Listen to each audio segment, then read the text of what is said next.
You're listening to Moonhawk Studios Presents.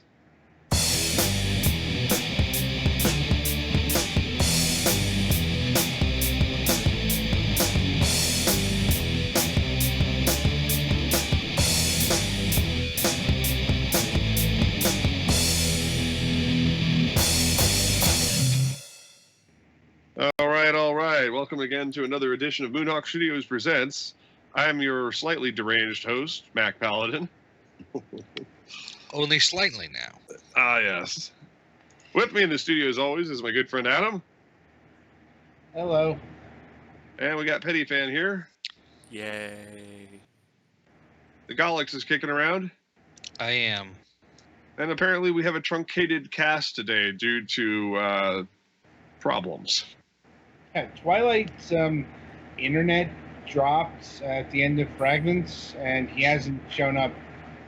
Like, Best case is internet dropped, worst case has been erased from existence. He's offline on Skype, he's offline on Steam. I don't think anyone has his phone number, so he's kind of in the void right now. I'm sure he'll pop back up whenever he pops back up. Jeez. Well, I feel like I'm watching the dailies here as I'm screen sharing with Keith right now. We're in the process of working on the opening credits sequence to the video motion comic of Starship Moonhawk, The Mercadian Affair, Act 1.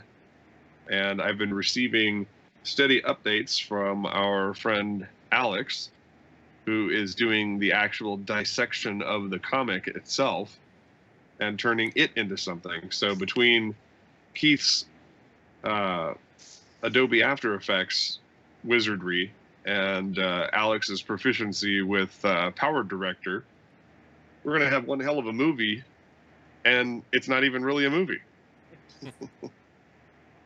But before we get to all that, Adam, why don't you start us off with the news? The news is I'm kind of drained right now because, it's been busy on Fragments. Like, we just did a 75-minute interview. Something Wow. like that. Like, that's on top of the 90-minute interview we did yesterday. It's been a week of lengthy interviews. So, yeah, I'm just kind of drained from that experience. So, as far as any other sort of news, nothing comes to mind right now. But like I said, I'm a bit hazy. So, Petty Fan, why don't we go to you? Let's see. My chair is starting to fall apart, so I'm gonna need to find some way to get that replaced.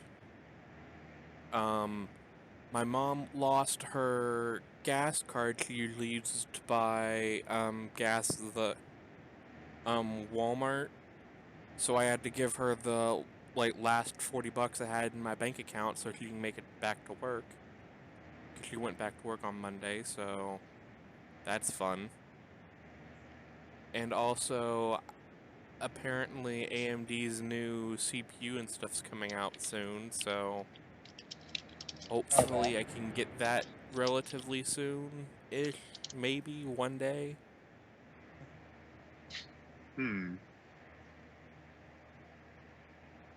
All right. Outside of that, not a whole lot's been going on.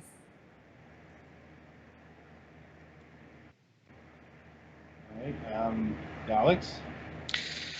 Well, I have had a pretty hectic week or so. My father is actually retiring this Thursday. This Friday is the last day of his work, so there's a bunch of stuff going on for that. We're having company up around then, and this weekend we have a family get-together anyway for birthdays, so we'll probably do something there for that too. And since this past weekend was a long weekend, it was a good day to go and try to get my phone upgraded since my old phone was literally falling apart. But because the check was in the mail for the latest phone bill, they couldn't do that, so I had to after work today run over to the Verizon store and pick it up. So I have a Motorola Play Z Droid, Z Play, whichever order those three things go in. It seems pretty decent. Honestly, the main reason I was going for this is because it's supposed to have a pretty good battery life. I would still suggest looking into getting a portable battery bank. Well, and that's another thing, actually, is that they sell this is one of those it's a Motorola one that has the weird back connector thingy where you can attach different things, and they have like a full-on camera that you can attach to the back, and they have like a projector and speakers and stuff. But one of the options is a additional battery pack that it gives you another like 24 hours of power, and well, still a portable one is cheaper, wireless charging, and you don't have to worry about the back cover falling off or whatever. It's a pretty strong magnet that holds it on, but yeah, I will take that under consideration. I'm also looking for obviously like a car charger because it came with a plug charger and a case. Thankfully, I did get a screen protector because otherwise I would be killing myself because the screen would already have too many fingerprints on it and stuff. But honestly, I'm more concerned with just trying to get the stupid thing working all the way. Because it's a significant adjustment to having a smartphone. Going from whatever the hell your old phone was to it was an Android. LG Accolade, yeah. It was not a phone. It worked as a phone. It didn't do anything else, really. I mean, it texted, but barely. I actually don't know how to text on this, so... Oh, it's easy.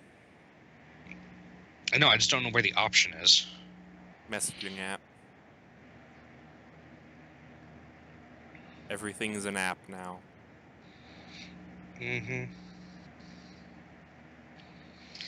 Anyway. All right, well, I guess that's it for the news. It wasn't super long, but I'm feeling kind of wiped because there's a lot of stuff going on. We had long interviews this week because we were interviewing people who are developing a game for the Switch and the people who developed Owlboy, which we reviewed last week, which is a really good game. So that went for a long time. Other than that, I don't have too much specific. All right. Well, as I said, we're currently working on the opening credits sequence for the motion comic, so there's a lot going on there. We've got all of the major animation sequences done for the ship passing by. We've created some pretty spectacular visual effects using nothing more than Adobe After Effects and assets directly from the comic series. Virtually nothing new was created except for making slightly more realistic looking planets in After Effects. And maybe some maybe some lens flares, for which I said thanks, Mr. Abrams. But it wasn't his style of lens flaring, so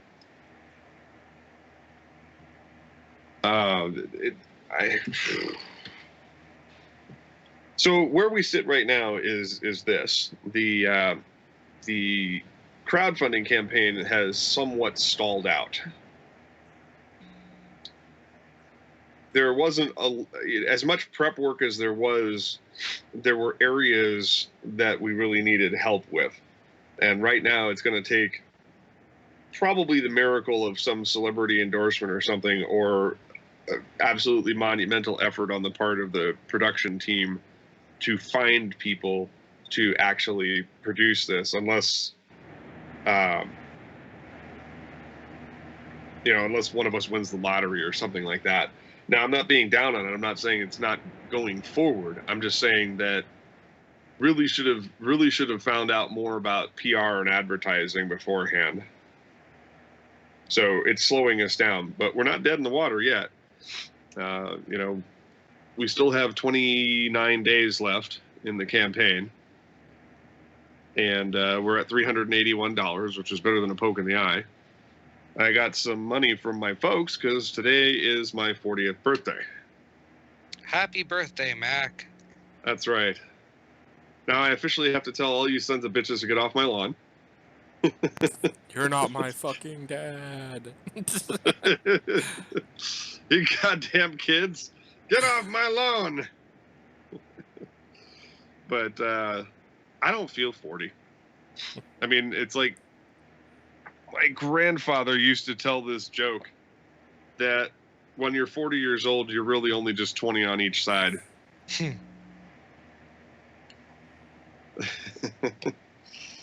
And so that's kind of how I feel, really. I don't really feel significantly older than 20. And I suppose that's a good thing, because that says something towards my genetic potential. That at 40 years of age, I barely feel it. I mean, I jacked up my knees when I was 19, but that pain's been ongoing forever. So it's chronic pain is not the same thing as, things breaking down of their own accord. I know the it's kinda feeling. nice. Yeah, it's kind of nice that I'm not there yet. Oh God, keep this doing the world's worst font. Comic Sans? No. Oops.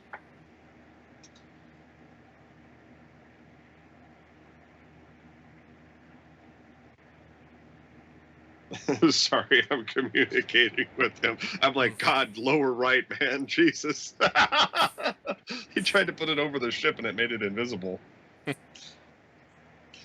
Yeah, so I'm kind of live directing this as I'm doing the show because I don't want to lose any time on this. But it's considering the fact that he's taking static shots of the ship that I drew and have used as stock for the comic for a number of years now, and actually doing what he's doing with them. This is nothing short of amazing.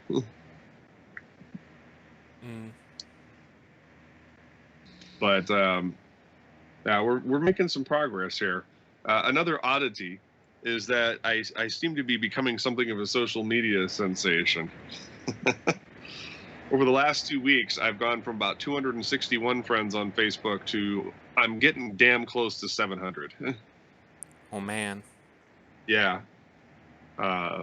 Hugely increasing my profile in the community of actors, artists, podcasters, radio broadcasters, producers, and so on and so forth, to try and increase the visibility of our campaign. At this point, absolutely any gimmick, trick, or fuckery that I can try is not off limits. We're definitely trying every trick in the book that I can think of, because we don't. It's like we didn't have the money to do a major advertising campaign right off the bat. It was either we did it on the grit of our own fame, or we didn't do it at all. It's basically how it's kind of rolling. And that's why we're doing the motion comic. It's kind of a couple of different things, really. The motion comic is the fulfillment of a promise I made years ago. You remember, Adam? I said we were going to do radio dramas of the webcomic. I think I remember that. Yeah. Well, this is kind of the fulfillment of that promise, and maybe going a step beyond because of how long we jerked it around. So this is definitely a vast improvement. And it looks like Twilight Winter's back on. Yeah. Oh boy. We should drag him in here when we get a chance. I'll let him know we're in here. Yep. Oh, there he is. I hear clunking. Ah, finally. Rome's no longer burning? My router decided to crap out on me. Wow. That must have been one hardcore crap. I don't know. It got firmware update or something, I think. Hmm. I don't know. It's either that or my internet went down and I didn't realize it. So, We assumed it was something like that. yeah. Eh. It will. Well, anyway, welcome back to the program. And anyway, it seems that I'm having some minor success. You know, I don't know if this means anything, but I think the most ever birthday wishes I got on Facebook was 28. Today, I have 85 and counting. So I must be doing something right. Hmm. Now, if I can just parlay that into success for the campaign, then it'll all have been worth it. Hey, you know what? It's nice to have tons of friends, but you can only get so much crowdfunding from friends if most of your friends are broke, which is unfortunately the problem I have with trying to spread the word about stuff. All of my friends are broke. Right. Well, have them spread it to other people and so on and so forth, because, everybody's connected to everybody else in weird ways. Sometimes one person throws a stone out in the pond and hits somebody that you have no reach with. Hmm. And then they have reach with people that the person who reached out to them has no reach with. So it's kind of a snowball effect. If we can get that out there exponentially this time, really, really flog it. I mean, just keep doing it every day. Hmm. Then I think we've got a shot. Hmm. So that's all I have to say about the campaign itself. But as soon as we get this opening credit sequence up, as soon as we get the opening credit sequence up, I think that it's going to get a little bit more attention, because this is actually pretty damned impressive. Now, I don't really know how many people use Adobe After Effects in this way, specifically for animation. I know it's a tool that animators use a lot, but actually taking cuts from a comic book and making it into actual animation. We're not talking about it blinks or something like that. It's pretty damn close to television quality. And Keith is rendering it in 1080p. So, and as I said at the top of the broadcast, Alex Womack, who's been slicing and dicing the comic, has been making quite a bit of headway with tearing apart the teaser act, or as we call it, the prologue in the comic. I had written a special sequence that ties what's going on in this episode back to an as yet unwritten novel, to sort of bridge the gap between Cobalt's last encounter with Coulson and what goes on in the Mercadian affair. So the book that it references is going to be called Dirty Laundry, but as far as how they get there, that still remains a mystery. So technically no spoilers yet. But so things are finally starting to come together. I feel pretty good about myself. I have a youthful vigor that I haven't had in a long time. In spite of my crushing financial situation and a few other things, I don't really feel bad right now. I feel pretty damn good. Well, I guess that's better than the alternative. Or especially better than the opposite, which is everything's great and you feel terrible about it. Yeah. Yeah, that would be bad. Right around this time 2 years ago, I was hip deep in a panic attack that lasted for about 2 weeks. That is no fun. Yeah, I don't know how I managed to get through my workday, but I came through it. I don't like those because they're Adam, you may be familiar with this term. I went through a reset. Not especially, but that's mainly because while I do have high anxiety syndrome, I don't have panic attacks. Well, I don't know if it was a panic attack per se, but it was just like crippling tightness. Mm-hmm. But I was still functional. So maybe I was maybe having an anxiety attack. I was having a, Mel Brooks moment there. But the point of it was that, every few years or so I go through a reset, especially in times of major crisis. So that's always fun. And I'm not quite feeling that this time around. But I still haven't shook all of the after effects of this dadgum cold. I find a lot of colds are that way, where like you keep noticing that it still hasn't gone all the way away yet until eventually you just forget about it, and then you realize, wait a second, wasn't I sick like a while ago? Right? And sometimes it takes like weeks, which is never fun. Colds are just like a 3-week pain in the ass.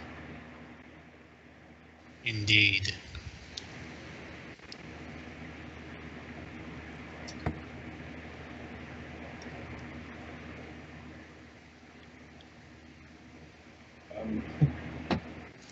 Sorry, I was passing it.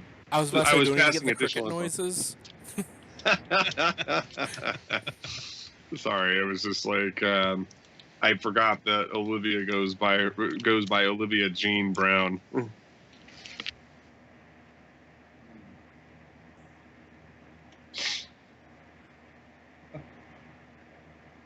So it's kind of interesting. He's putting in the text for all the names. So it's kind of interesting watching this whole thing unfold as we're talking. Mm-hmm. But like I said, I'm hoping to actually be able to debut the opening credits sequence tonight on Facebook. That's why I'm still on stream with Keith, because as soon as I'm done here, I'm bolting because I got to get back to that and help them finish it off. Do you think you'll make it in time? Maybe. We worked until about 1 a.m. last night, and I want to get it done as quickly as possible tonight, so that because he's off tomorrow. Keith doesn't work on Thursdays, so otherwise then I'll have to wait until after work on Friday, and that always blows because he's going to be working on Girl Power and Starship Moonhawk, the comics, so won't have a lot of time to work on this until the following week. And the sooner we get this done, the better, because the campaign is running. So the longer we dick around with this, the worse it's going to be. But our ultimate goal, like I said, is to, once we get the opening credit sequence done, then Alex is going to finish the animations for the teaser, and then we're going to put them together as one big video for all of the contributors and watchers. So you'll be seeing that on my YouTube channel probably within the week. But it's very exciting because this is actually a model for the opening. This is actually a model for the opening credit sequence of the actual show. So what I'm calling this is the movie version because it's the longer extended version. So where's the motion comic gonna debut? Well, I'm going to put it on my YouTube channel along with this show, but I'm actually going to embed it at the StarshipMoonhawk.com website.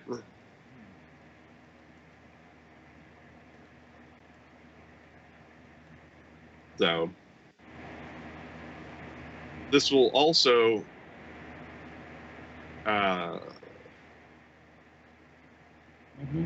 this will also be kind of neat because it'll be the first time that we've officially released something with our actors that we've been working with now for 2.5 years. Olivia was one of the very first people that we cast. And along with Leon and David, and they all did their parts. And then nothing happened because we didn't meet goals. So we've been kind of puttering through it ever since. Then Nicole MacArthur actually dropped out. She's kind of dropped off the planet. She's not on Facebook. She's not on Skype. She doesn't talk to anybody. And so I had to let her go, and we replaced her with this absolutely perfect actress. Her name is Anaris Cunanes, and she now plays Commodore Naraya Solis. And unfortunately, let's see. She's got a I hate to say it like this because it sounds crappy, but she has a much more interesting voice than Nicole did. But I'll have a clip for that. I'll have a clip of that next week. Something that she did for Death of Perseus. Now, the way this is going to work is this film comic is going to be released in segments. So we're going to do the teaser and opening credits, and then we're going to do Act 1. And then we're going to try and get funding to do Acts 2, 3, 4, 5, and Epilogue separately. That sounds probably like a good way of doing it, so you have a good example of what it's going to be like beforehand and stuff. Well, and the other thing is we're only going to be asking for $1,000 or $2,000 at a time because it's just I'm trying to get some honest money for the principal production crew as well as pay the actors, you know. Mm-hmm. Damn, that actor paying raising costs up to unreasonable levels. Oh, I know, right? Well, actually, you know, I mean, if you really break it down, all the actors that would appear in Space Destroyer Hunter, for example, only account for about $1,800 of the total cost, maybe $2,000, just to give me some flexibility there. So of the $15,000 production budget, they're roughly 15%. The rest of it, see, the real stars of any animated production, unfortunately, for the actors, it's unfortunate, is the animation company, because they're the ones who have to interpret the emotions of the character. So you've got the voice, and that's half the battle in some ways, but the rest of it is the actual physical acting is done by the animators. Mm-hmm.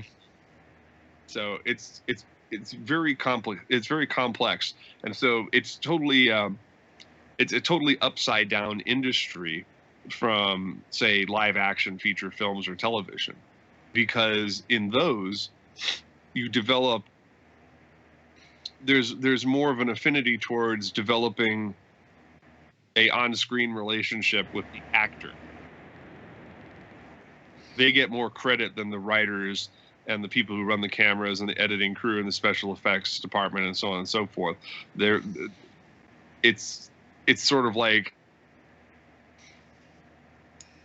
in animation, it's an inverted pyramid. where the priority is given to the production team. And then with live action, the priority is given to the actors themselves. That's why, people like Robert Downey Jr. can command $50 million of film. Mm-hmm. Because people go to see, the latest Avengers movie or Iron Man or the latest Captain America movie to see, Robert Downey Jr. Working with Chris Evans. And sometimes they'll go to see Chris Evans. I don't know. He's a pretty cool guy to me, but I mean, let's face it. When Robert Downey Jr. is on screen, RDJ is the guy you focus on. He's kind of a larger-than-life presence, wouldn't you say? Mm-hmm. I think you do get, voice actors get a lot of the credit in animation, I think. But a lot of a lot of work goes into the animation that, I mean, that's pretty much what you said. I guess I'm mostly agreeing with you, I think.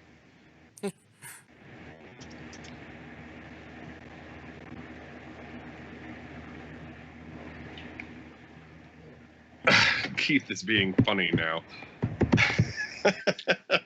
Funny how? Let's just say his placeholder would probably get us scorned on social media. Is he replacing the Moonhawk with a dildo? The Moonhawk is a dildo. Is he replacing the Moonhawk with an actual dildo?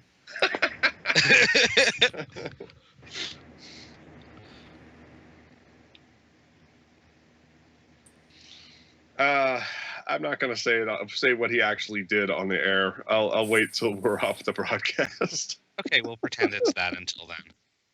He's just being funny and putting in a placeholder, but I'm like, no, we're not going to do that. No, please God, no. I literally just sent the text to him. I just said, no.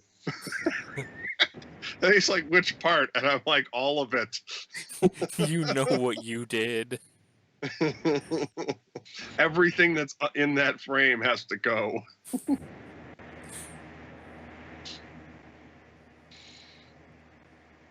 I've made it no secret. My desire is to get George Takei to voice Ishido Kamizaki. Mm-hmm. But for the purposes of our opening credits sequence, I can't use his name until we've actually had a dialogue with him. As it stands right now, Captain Kamizaki has exactly 1 page worth of dialogue. Way at the ass end of Act 4. I didn't see. I was trying to write a tight story about Admiral Cobalt and the resolution with Florence Coulson, and introduce the last missing members of Admiral Cobalt's family. Okay, because this is a story about Admiral Cobalt, and then the B plot focuses heavily on Naraya Solis taking command of the Moonhawk. Okay, because this was a transitional story that moves us into part 2 of the series. Right. Okay, our proposed TV show is the several years that Admiral Cobalt is in command of the Moonhawk, and the adventures that he and the crew have leading up to that. The webcomic is kind of this weird forward-reaching segment that takes place 6-7 years into the storyline. And then Space Destroyer Hunter actually dovetails off of the Mercadian affair. I guess there's no reason why storytelling why the sub-series within the same series all have to be told in chronological order. Right. There are certain plenty examples of successful things that don't. Yeah. Well, like for the most prominent one in recent collective history that always jumps to mind as far as inverted storytelling is Pulp Fiction. Mm-hmm. They start you roughly at the end, and then bring it all back to how it came to be.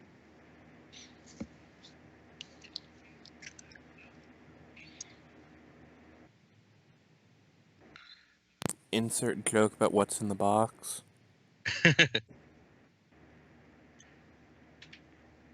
Right, exactly.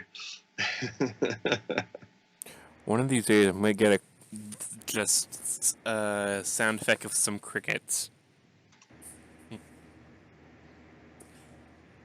And if you give me long enough to switch over to stereo mix, you know you screwed up.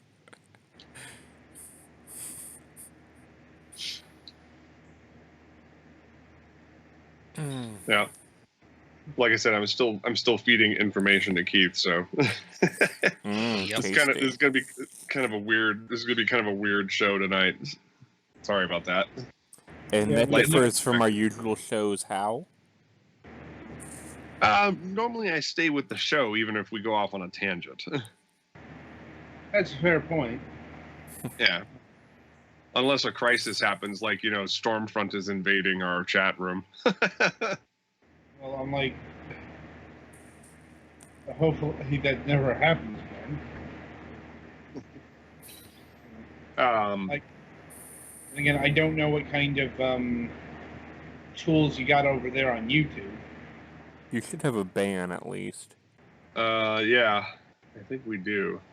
If they don't There's have nothing a going on. ban, There's nothing they going on in fucked the up. live chat right now, but Mhm. only 2 people are watching. I'm kind of bummed. I You think I'm think one that of since- those 2 people. I'm probably the other. You'd think that my YouTube channel would start gaining in popularity, given the fact that we've been broadcasting the show over here for a while. But again, kind of hard to get people to move over if you don't have an advertising budget to move them with. Do you That's put what- links to it on your Facebook? No, because I usually launch the page for the show 5 minutes after we were supposed to have started. Well, you can still link to the archive, and if they subscribe, then they'll get notifications when you go live. Well, hot diggity. I'm the smart one of the group. You're a smart something. Do I get my cookie for the day? Who's that cookie down?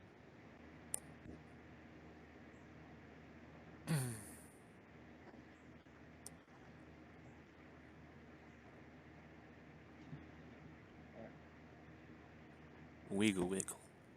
Yeah. Random noises to fill space. Like, do we have anything else to talk about, or is it just going to be you staring at the animatics for another 15 minutes? Oh no. We can talk about Cheeto Hitler. That's for the other show that we should be making. I'm like, Well, so for my birthday today, I had a nice pleasant lunch with my folks. We went to a restaurant called Oregano's, which is it's a themed Italian restaurant, and they have a national ad campaign that says legalize marinara. My mom was looking around at the waitresses, the wait staff, and she goes, "Oh, that's cute. It says legalize marinara." Did And I they said, offer "Yeah, you there's some primo basil? Well, you can buy our world-renowned bags of basil. Is it really basil? Will I be stopped by the police? Yeah. Well, that may be inevitable. That was up in Oro Valley, so the hotbed of corruption and crime in Tucson. Let me tell you what, in the Tucson area. But yeah, we had a very pleasant lunch over there. I got to tell them what was going on. Having something to do has made the transition away from long-term relationship to bachelor once again much easier. Even if it's a self-imposed joy, you got to kind of do it wherever you can, you know. Phrasing. No, I mean you just got to kind of find it wherever you can, and I've always had that sort of survivor outlook in that regard, where it's just like, it's not gonna get me down. But which is good on our end because that's the kind of thing that can make a person intolerable. oh yeah, Yeah, believe me, I had more than one friend that just would not fucking stop whining about their women problems. for about 2 days that was me, and then it crept in about a week later for a few hours, and then I was on call with Keith, and he says, "Nope, we're not doing that." And I'm like, "What?" And he's like, "Yeah, we're not doing that thing that you're doing right now." And I'm like, "Okay." So anyway, my book. Good on Keith. Yeah. Well, Keith has had a few people die on him in the last year, so I'm aware. my problems are insignificant in the grand scheme of things. It's not very appropriate for me to go whining to people who have it worse off than I do, so.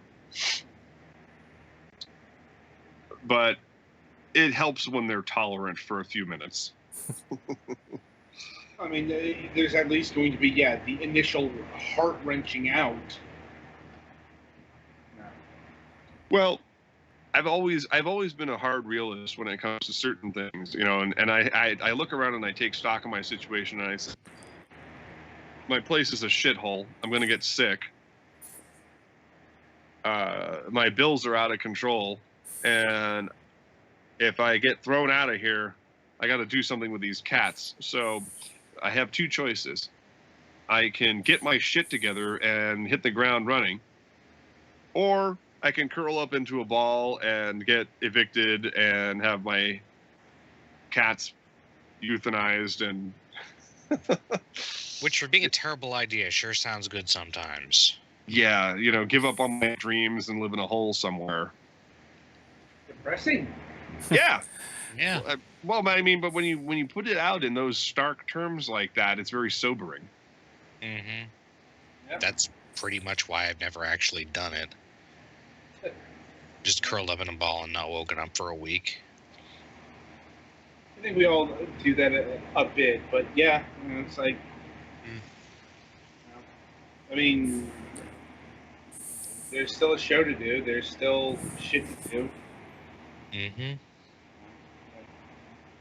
No.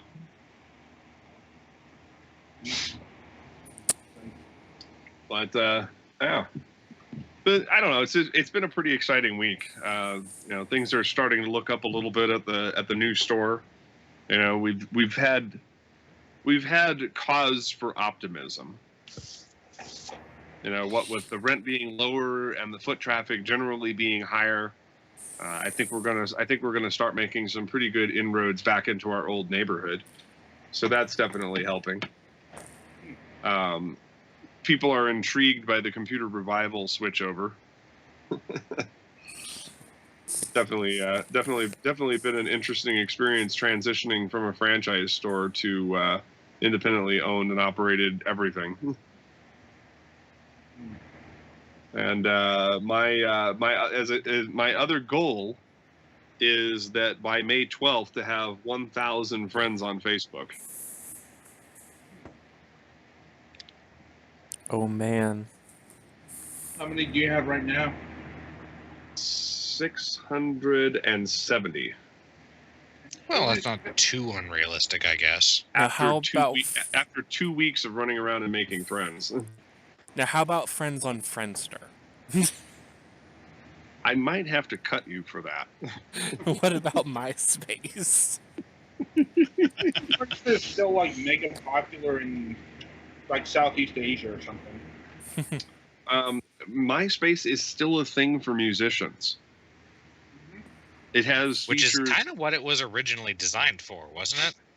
I think It's just so. then suddenly everyone decided to social network on it until something else came along.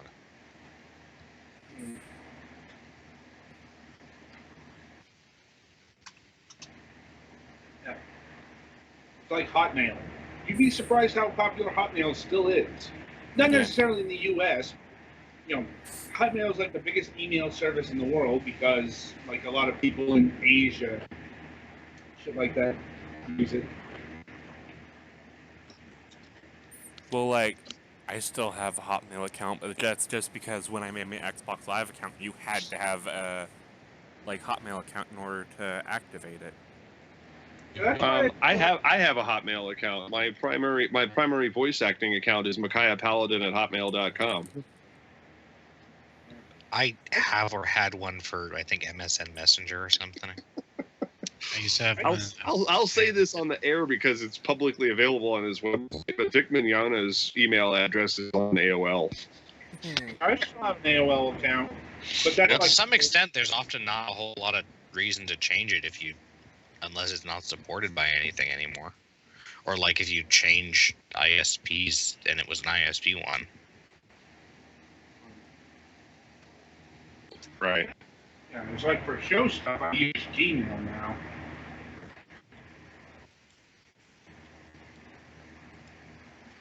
Well, a big reason why, even though I use those things is, the image tracker. I just said something wildly inappropriate to Keith, but it's in bounds on this one. He says, "Well, we should put casting directors on there since you and I were casting directors. You should put us on there." And I said, "Yeah, just don't put CSA after us because we're neither Confederates nor members of the Guild."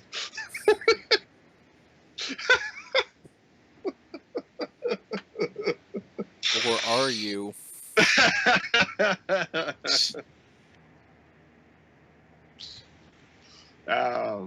Well, he says we got about 25 seconds left to fill, so we got to put some more credits in there. All of the- Dildo Moonhawk is go. I don't think I've long enough. Guest starring Empty Space as the Universe. We got to put music in there too. Music by some guy. Actually, there's 3 people working on it. My original composer, Jared Coing. Keith is contributing stuff, and my coworker, Farah Zain, is going to contribute some more exotic instrumentation to it. He has this kind of amazing Middle Eastern flair. He specializes, because he's Persian, he specializes a lot in a lot of the sounds of Iran and Turkey and Pakistan.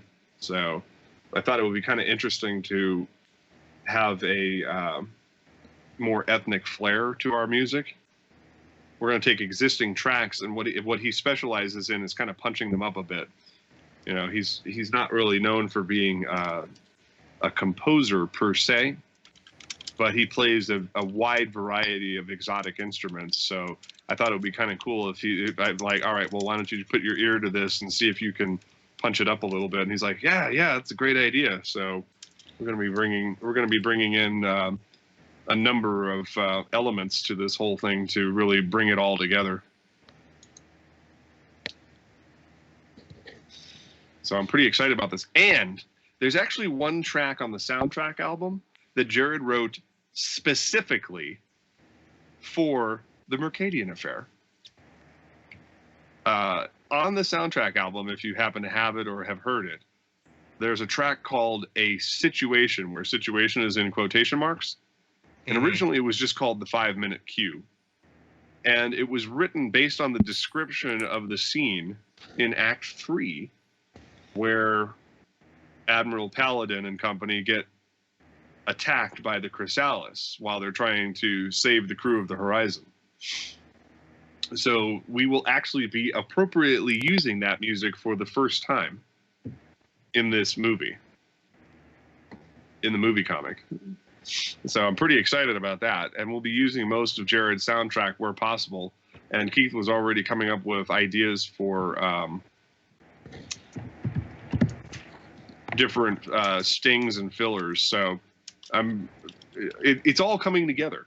And it's kind of unexpected. I have this kind of manic approach to my creative process, and that's that when things go south in one direction, I just step on the gas on the golf cart and turn the other direction. I'm just like, fuck it, and go the other direction with it. I'm like, all right, well, the animation project is stymied, so let's go ahead and make that motion comic and get the fucking audiobook people happy.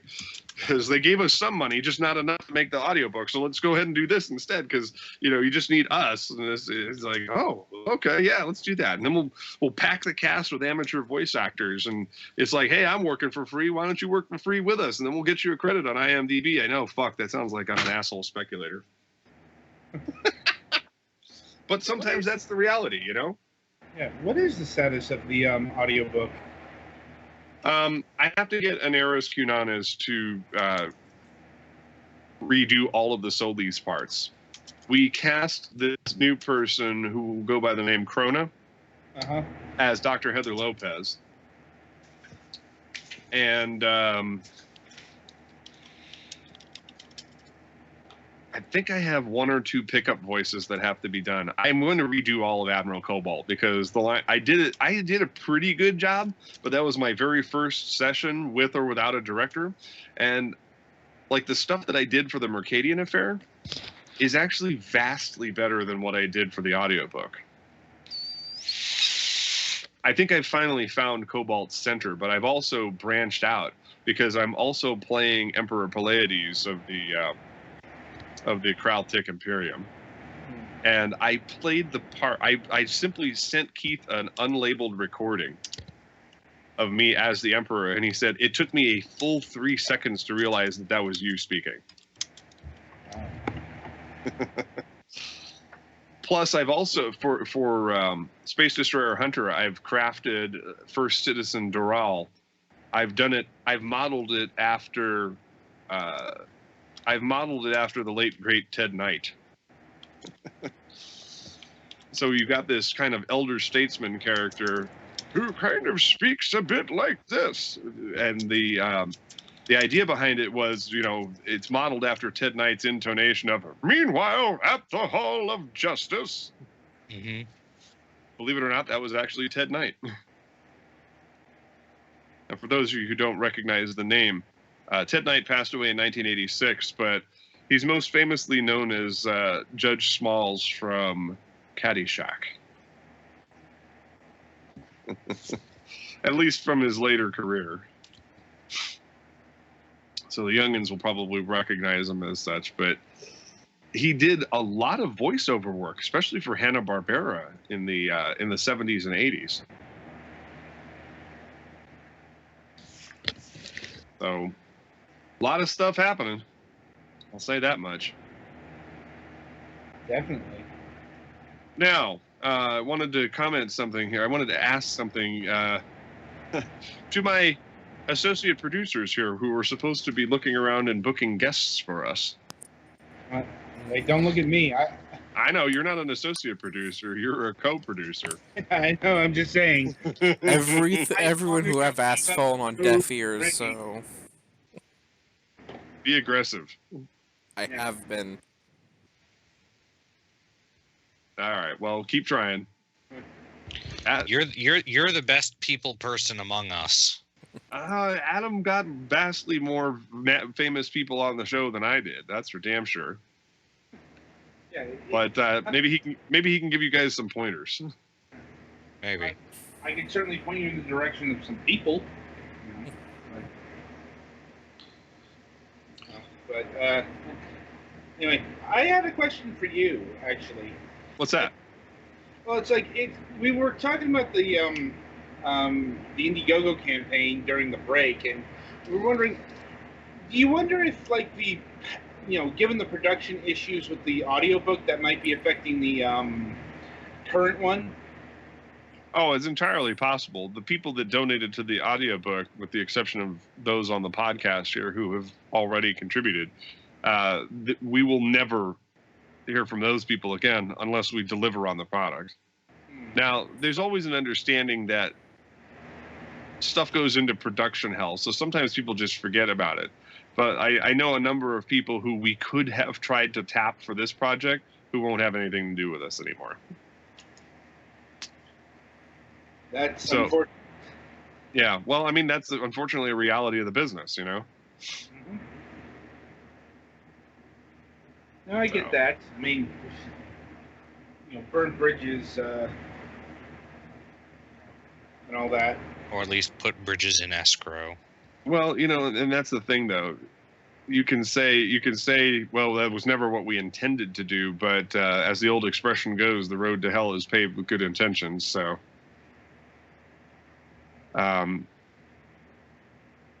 that's part of why I'm fulfilling the promise of the motion comic, is because we tried everything else.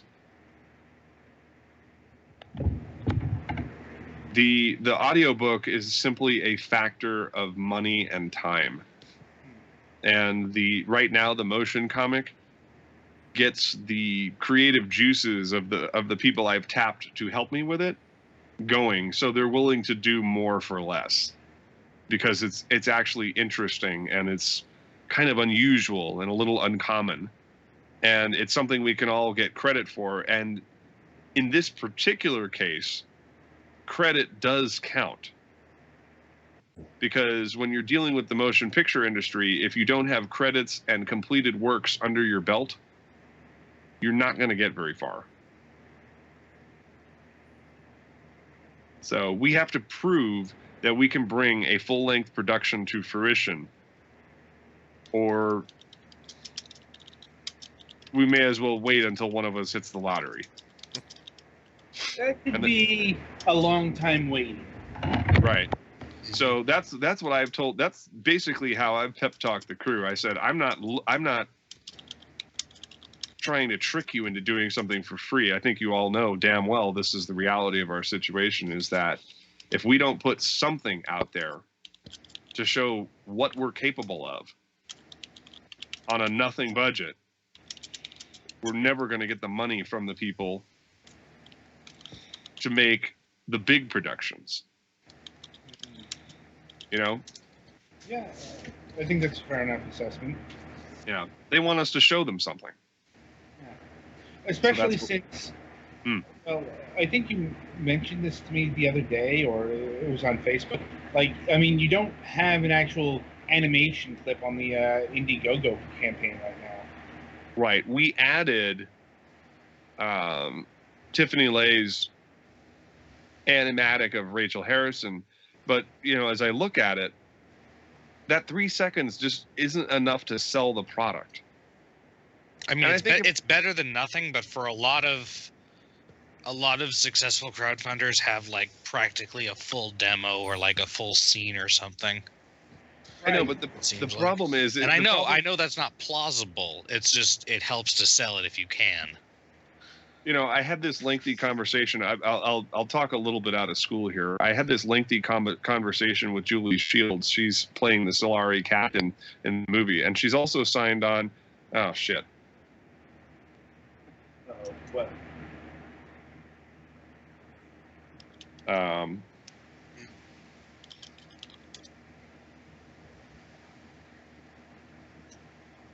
Okay. Hold on. All right. Something broke, I'm that. guessing. I mentioned her name and then realized we had to add somebody to the credits. Oh, better than forgetting. Yep.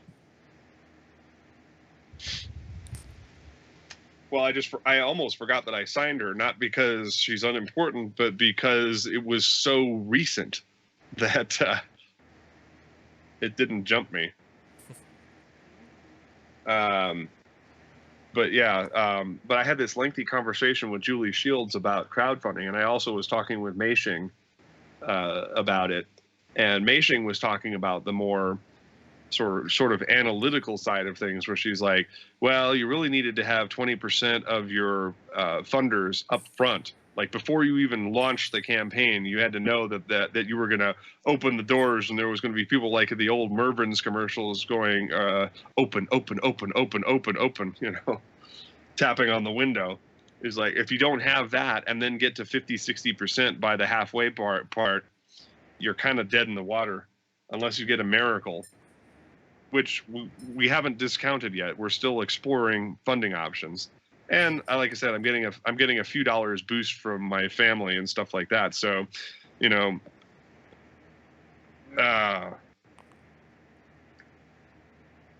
We're not done. It's just I'm rolling that boulder uphill again.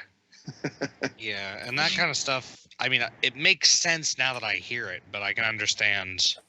It seems a little bit weird. Well, we had to have press buy-in. We had to have a media packet. We had to have an extensive social media campaign, maybe even a Twitter dedicated specifically to this project. And then just be spamming the hell out of everything until we got there. Mhm.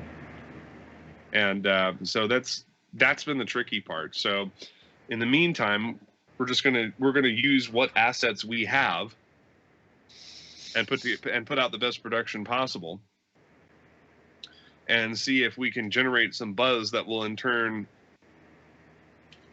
dovetail back into our animation project. And worst case scenario, if we get to partial, if if we're on flex funding right now, we'll take the money that we've got, build what we can, and then try again in 6 months. That's happened before. Well, we've never done the try again part. True. Well, would you be doing Indiegogo again or Kickstarter?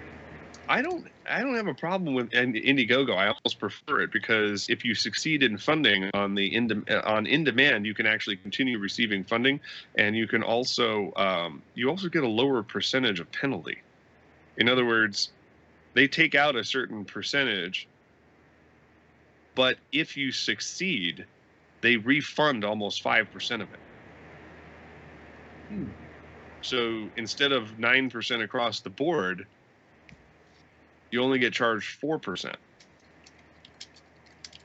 So there is definitely a worthwhile reason for going with Indiegogo.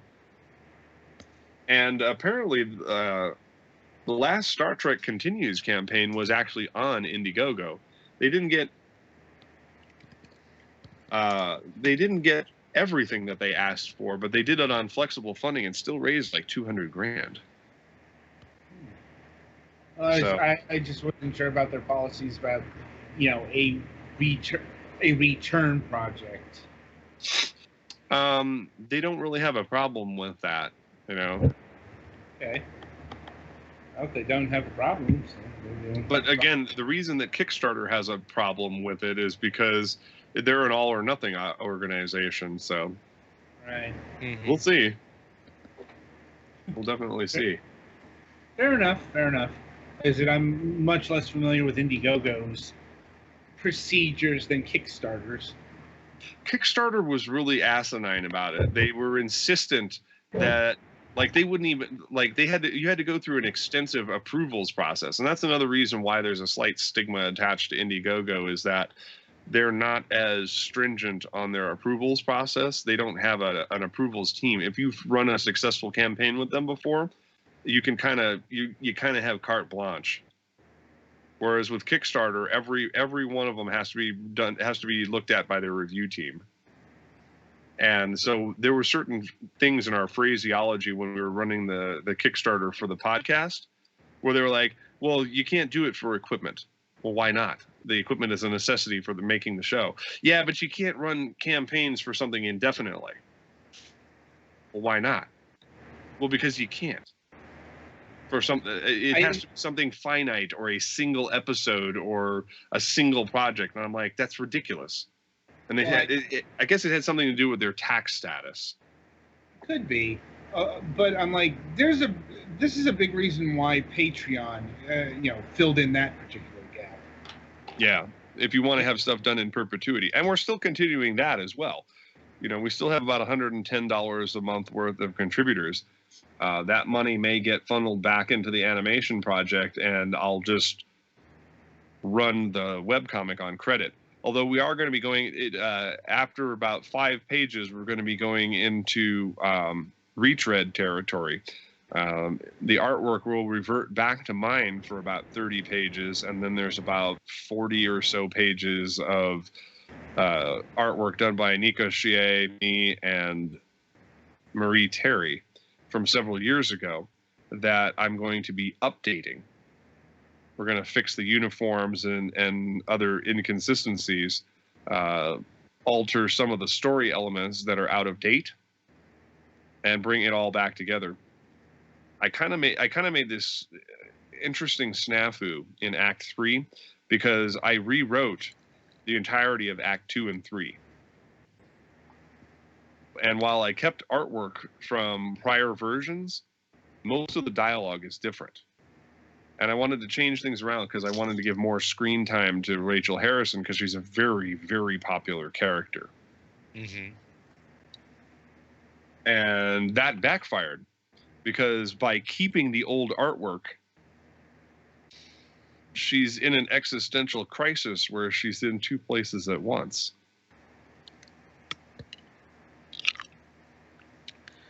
In an upcoming book, I actually introduce a character that will get her first on-screen appearance in the Mercadian Affair, and that is Commander Sarah Issa, who is a Syrian woman who is the quartermaster of the ship, and she steps in as operations officer and executive officer while Harrison is off ship. So I have to alter all of the artwork so that she looks proper. Because while they have a somewhat similar hairstyle, which makes sense because this is a military drama, they have very different personalities and appearance otherwise. I mean, being Middle Eastern, Commander Issa has darker skin. She has green. They both have green eyes. And Commander Issa wears a headscarf, but it doesn't completely cover her head. She wears it around her neck and over the hair draped down her back. Mm-hmm. And there's an explanation for all of that in Square Peg in a Round Hole because there are still Muslims in the 30th century. But how people Really, you're not going with all religions extinct? No, that's fucking bullshit.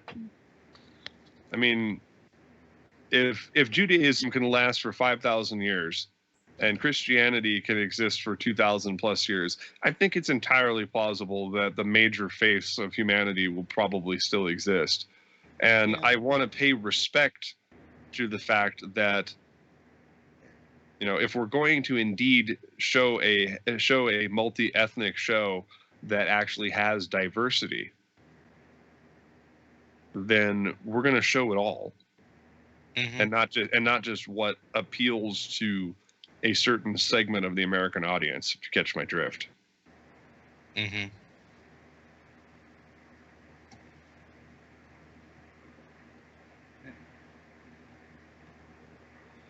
So that's my big personal political statement for the night. Is that I'm not going to let shall we say populist sentiment ruin my damn story. Mm-hmm.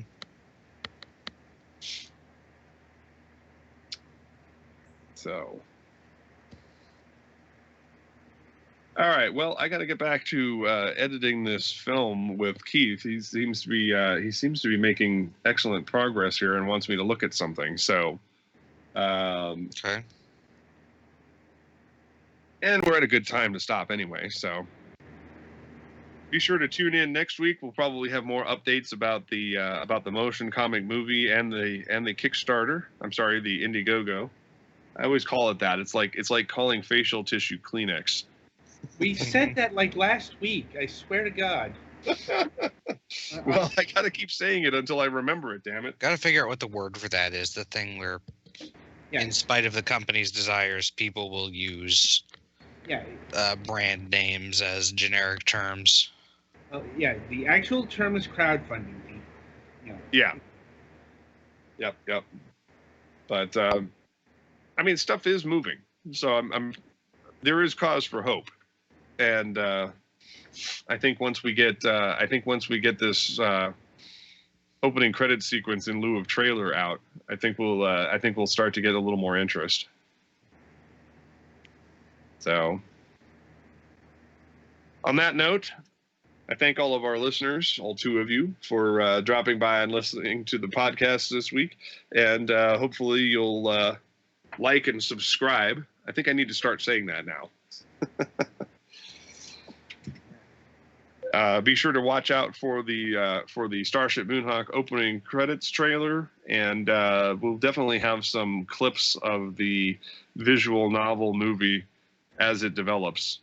But until next week, I'm your host, Mac Paladin, on behalf of the crew at Moonhawk Studios Presents. Thanks for listening, and stay safe out there, kids.